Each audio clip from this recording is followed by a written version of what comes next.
Добро утро за гледачите на Канал 5 телевизија и Здраво Македонија. Во овој радосен период, во периодот кога радоста, убавата енергија е во домот речиси на сите македонци, ние ќе го донесеме дедото кој сите го очекуваат да пристигне, Дедо Мраз.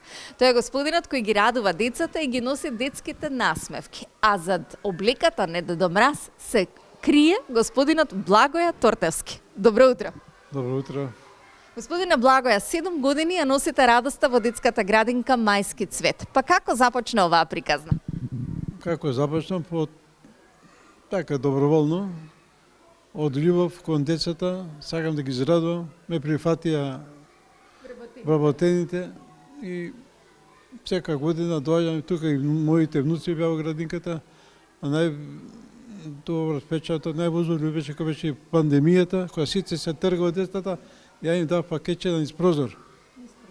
Мислам, и тие се радува, ама таква е годината беше. Да оставиме пандемијата во историјата. Као, најтешко, кога сите бегат, јас као Дедо Мраз се прифатив на секој ризик, сакам деца. А Дедо Мраз бев и кога беа моите деца мали 5-6 години, ќе облекал од жена црвен капот, Дедо Мраз, желба ми. Како ви се одвиваат пензионерските денови? Како се одвива еден ден на Дедо Мраз или на господинот Благоја? Пензионерски денови низ дома, после ги чувам внуциве, после 15 часот, по потреба. Тука среќа живееме близко, другите порасна од керката, овие се помали, 4 години тука и трето одделение. Тука израсна. Колку се менуваат желбите на дечињата низ годините? Ете, како Дедо Мраз 7 години, колку децата имаат повеќе желби денеска или помалку? Па желбите, наосновниот символ за нова година е пакетче. А тоа пакетче сака некој количка, некој разни подароци, некој камионче, девојчината сакаат кукла. Али за нова година символ е пакетче. Која е вашата желба, господине Благоја, за Дедо Мраз? Колку ете си посакувате на себе, на сите блиски, сите што ги сакате? Што е она што ете во овие години денеска си посакувате? Највише сакам здраве, радост, да се разбираме, да сме среќни и да чекаме до година пак. Весели, тоа е. Колку ја прати политиката Дедо Мраз? Или не пратите, за да останете ведри и насмејани?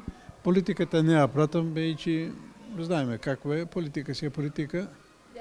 Ја оставиме за политиката, веќе јас сум политичар, не може да биде Дедо Мраз. Дедо Мраз мора да биде народен човек. Така. Со децата.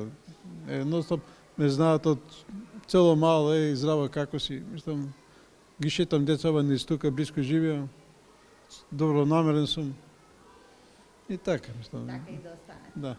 Што ќе им посакате на гледачите, на сите кои во овој момент се на утринската на Канал 5, на оние кои се ваша генерација, а се уште како да не си го нашле патот и правецот во третата доба, не нашле хоби или нешто интересно да прават кога ете сме веќе безкорисни можеби за општеството, но корисни за оние на кои најмногу му требаме.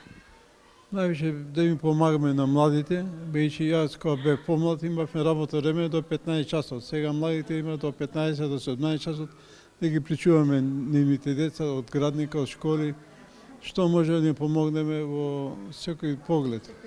Да, и во воспитување. Сега младите ориентирани се кон телевизија, кон компјутери, други генерации, мобилни, искачат од школа, сите се мобилни. Други генерации, али да сме здрави, живи и да им помагаме на помладите. Како нашо ни помагале, и тие да си чекат, и тие да брзо иде времето, кога бевме млади, към која ќе остареме, сме здрави живи. И тие да си чекат убави моменти со деца, да чекат. Господине Благоја, ви благодарам многу. Ви посакувам уште долги години да ја облекувате облеката на Дедо Мраз, да ја носите радоста кај децата и едноставно да уживате во она што го правите секој 31 декември. Ви благодарам. Благодарам и на вас, да сме здрави и живи, до година пак да се видиме. На убави денови. Така, најдете си интересна, убава работа со која што на едноставен начин ќе ја носите радоста во домовите. Господинот Благоја тоа го прави символично. Секоја година за градинката Мајски цвет, бидејќи радоста, насмевките и она што значи среќа, кај децата може да биде многу едноставно. А вам, Ви посакувам и натаму да останете на Канал 5.